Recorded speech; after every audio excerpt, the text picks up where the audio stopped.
Welcome sa isa na namang episode ng Panglasang Pinoy. Magluluto tayo ng maha blanca. Medyo marami na kasi yung nagre-request nito and it's about time na ipakita na natin. For the ingredients, kakailanganin natin ang mga sumusunod. Fresh milk, coconut milk or gata, cornstarch, granulated sugar, whole kernel corn, condensed milk, at toasted grated coconut. Huwag na nating patagalin at umpisa na natin ang paggawa ng maha blanca. First step, kukuha lang tayo ng isang cooking pot. Papainitin na natin ito and ilalagay na natin yung cocoa milk or gata.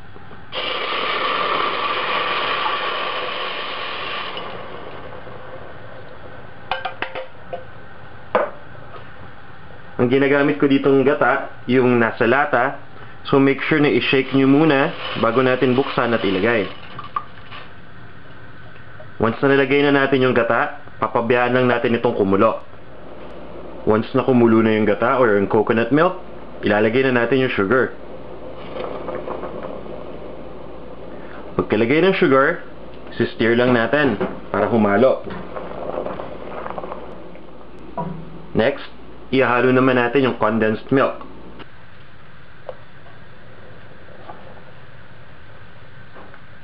Imimix uli natin.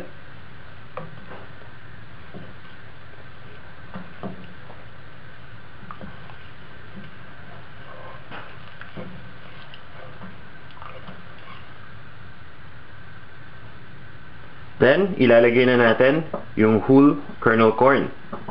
Alam niyo ba na originally, hindi talaga ginagamitan ng condensed milk and whole kernel corn itong maha blanca. Pero since ang recipe, syempre, nagbabago over time, since may mga nadidiscover, like nag-experiment, nakikita mas masarap kapag may hinalong ibang ingredient. So, dyan pumasok ngayon na na-associate na kagad natin ang maha blanca with corn. And syempre, di ba, aminado naman tayo na masarap talaga maha blanca kapag mayroong corn. Once na paghalo-halo na natin lahat ito, papabayaan lang natin ulit itong maluto. So, isi-simmer muna natin for a few minutes.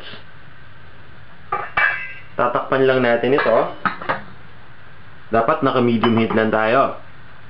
Then, we'll move on to the next step. While simmering, magpo-proceed muna tayo sa next step. Kukunin natin yung fresh milk. Then, ihahalo natin dito yung cornstarch.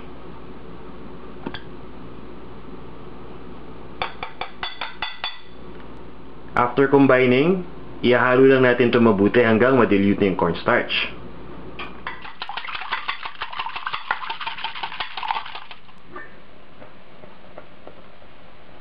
After simmering, haluin lang natin to.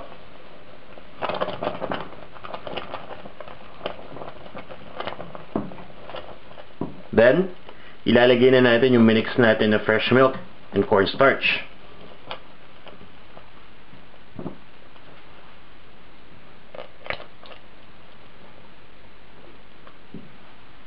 Afterwards, hahaluin natin uli mabuti.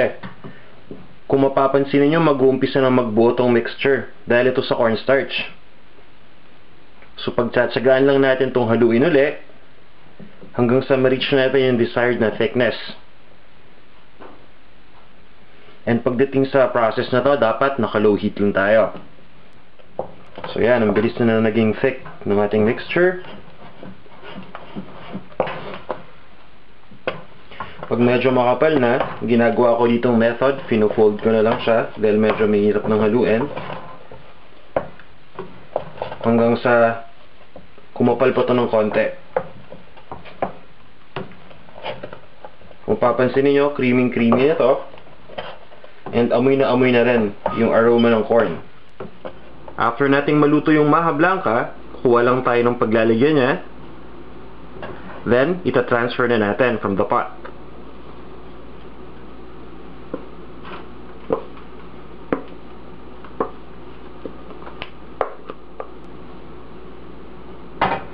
After transferring, aayusin lang natin to para mag-fit siya perfectly dito sa lalagyan.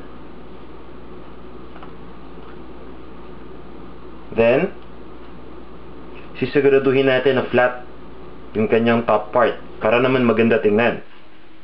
Once na naayos na natin to, papabayaan lang natin itong mag-cool down. Then, i-refrigerate muna natin. After nating ma-refrigerate itong Maha Blanca, lalagyan lang natin to ng toasted grated coconut na garnish. Or kung meron kayong latik, mas maganda rin. Then after this, pwede na natin tong iserve. Para dun sa mga nagtatanong kung paano gumawa ng toasted grated coconut, pumunta lang kayo sa panlasangpinoy.com and hanapin niyo doon yung ating Espasol na feature. Meron dong step-by-step guide kung paano kayo makagawa. At para rin sa iba pang mga exciting recipes, sana bumisita kayo sa panlasangpinoy.com. After nating malagay yung garnish, ito na ang ating Maha Blanca